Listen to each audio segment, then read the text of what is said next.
Think about the best decision you've ever made in your life. Not the easiest one, the best one. Now ask yourself honestly, did you make it on time? Probably not. You made a circle around it, postponed it. You only needed a bit more clarity and assurance, you told yourself. And while you were waiting, the clock kept running. Here's what nobody tells you about that delay. It wasn't weakness. It wasn't laziness. It was your brain doing exactly what it was built to do, holding every door open, refusing to commit, waiting for a version of the future that finally felt safe. It never found one, because your brain picked up a rule somewhere along the line, quietly, without asking you. So early it never felt like a rule at all, just a feeling, just the way decisions work. The rule: if you don't choose, you can't be wrong.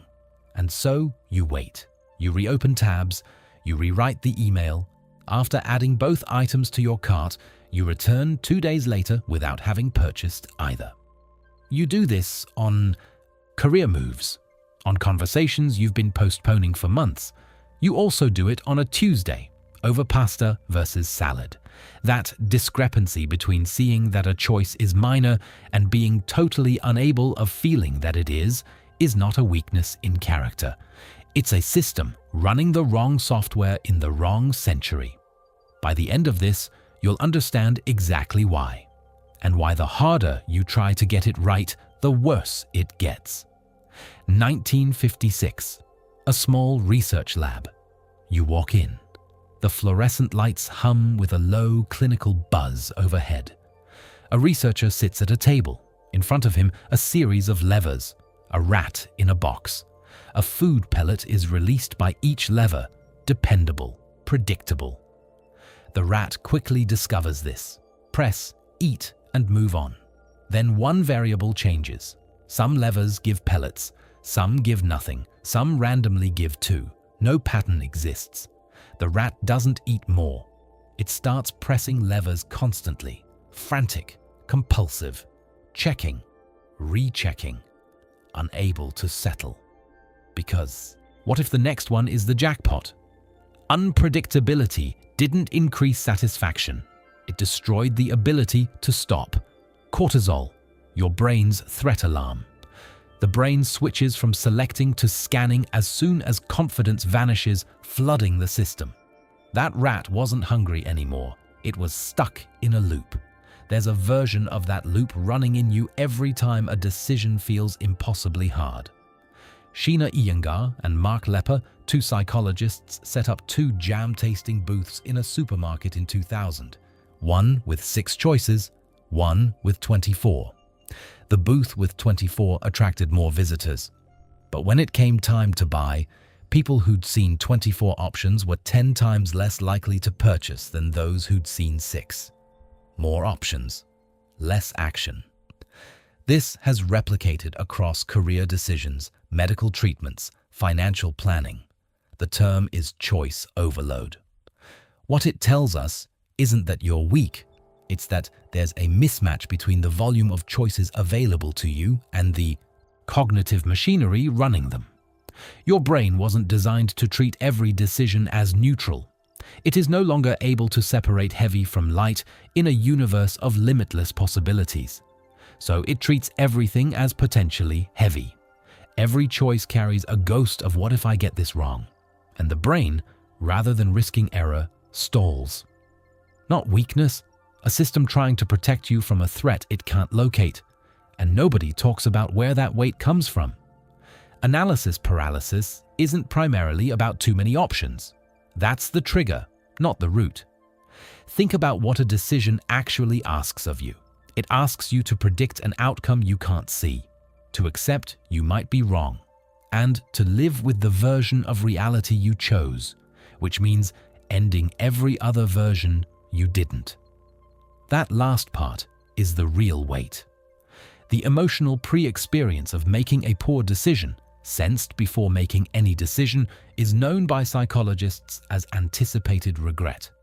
Your brain runs the simulation of getting it wrong first, and that simulation registers as actual loss. So the brain delays. Delays don't close doors. Delays keep every version of reality technically alive. The brain learned, if I don't choose, I can't be wrong. Amygdala, your brain's threat detector, finely tuned to flag situations where a wrong move cost you significantly. It doesn't scale, which is the issue.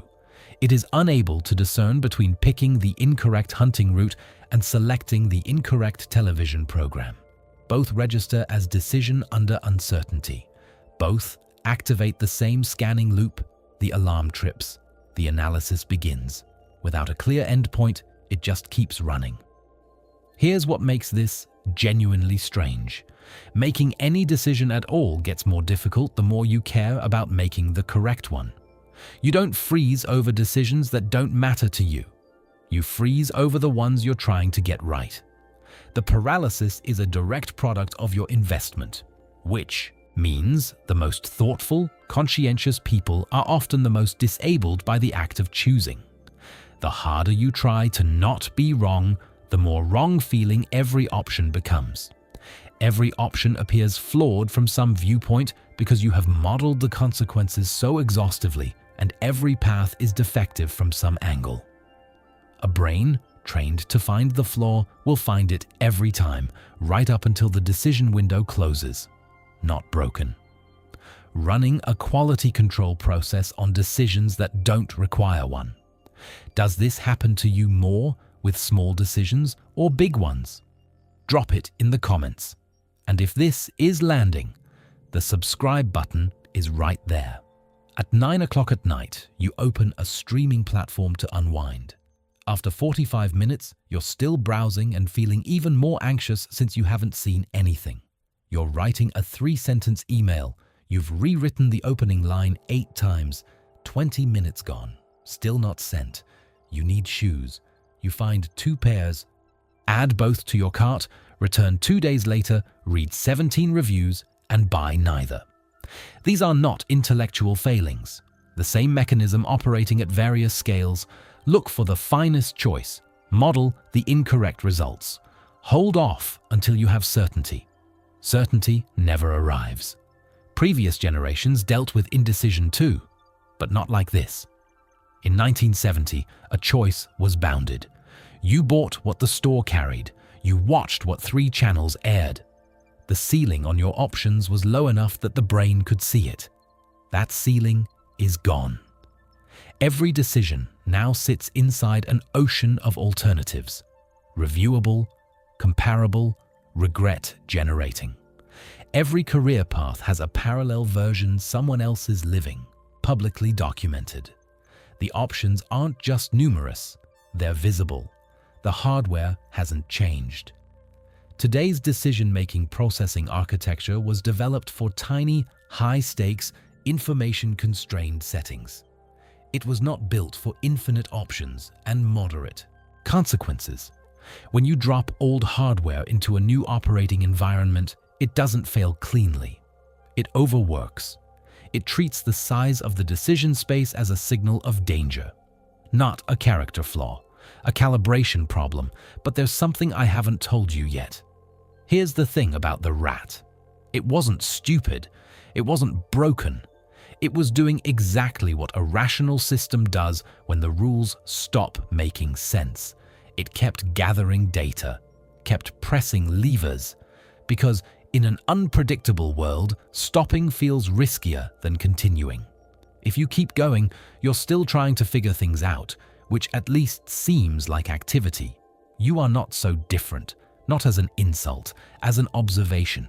You are a rational system acting in a really uncertain world when you compose the email for the 9th time, scroll aimlessly, or stand at the menu performing simulations, pressing levers, looking for the pattern, trying to find the version of the decision that doesn't carry risk. There isn't one.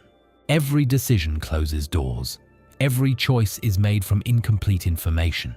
It's not a weakness in your character that the brain demands assurance before committing. It's a feature of a system that evolved before certainty was mostly unavailable, became the defining condition of modern life. Why do you freeze on the simplest things? Because simple doesn't mean safe. Furthermore, your brain, which is meticulous, cautious and constantly scanning, has never fully mastered the ability to distinguish between the two. The menu isn't just a menu, it's every door it knows it's about to close. And somewhere, in a fluorescent-lit room in 1956, a rat is still pressing levers.